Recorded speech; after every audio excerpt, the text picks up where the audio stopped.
ఇదే socio economic సర్వేకి సంబంధించి చంద్రబాబు నాయుడు గారు తన బడ్జెట్తో పాటు ప్రవేశపెట్టిన సోషియో ఎకనామిక్ సర్వే డాక్యుమెంట్ కూడా ఒకసారి బయటికి తీద్దాం.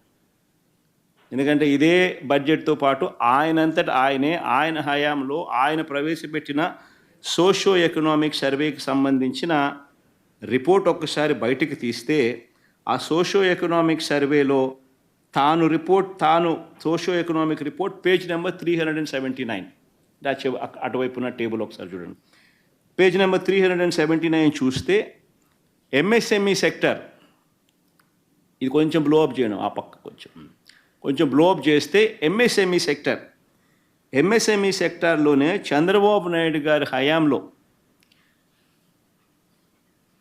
2014 నుంచి 19 మధ్య కేవలం ఆయన హయాంలో 8,67,000 మందికి మాత్రమే ఉద్యోగాలకు అందుబాటులోకి తీసుకురాగలిగితే చంద్రబాబు నాయుడు గారు ఇదే వైఎస్ఆర్సీపీ హయాంలో 2019 నుంచి 2024 మధ్యలో ఏకంగా 32,79,770 ఉద్యోగాలు వైఎస్ఆర్సీపీ కల్పించినట్టుగా ఆయన ప్రవేశపెట్టిన socio economic survey report, budget డాక్యుమెంట్స్తో ప్రవేశపెట్టిన సోషియో ఎకనామిక్ సర్వే రిపోర్ట్తో ఆయనే ఒప్పుకుంటూ అసెంబ్లీలో ప్రవేశపెట్టాడు.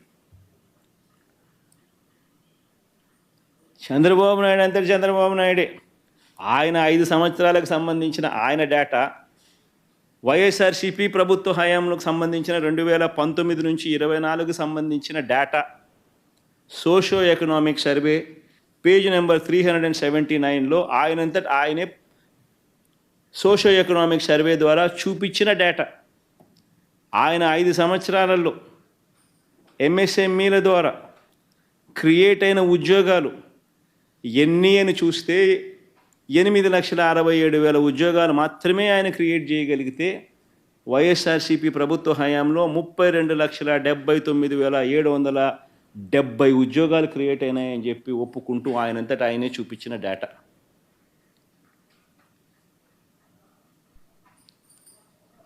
ఎవరి హయాంలో అభివృద్ధి రిజిస్టర్ అయింది అని ఒక్కసారి గమనించమని అడుగుతా ఉన్నా. ఇక లార్జ్ అండ్ మెగా యూనిట్స్ కేటగిరీలో కూడా మా 5 సంవత్సరాల హయాంలో 102,000 ఉద్యోగాలు మేము కల్పించినాం.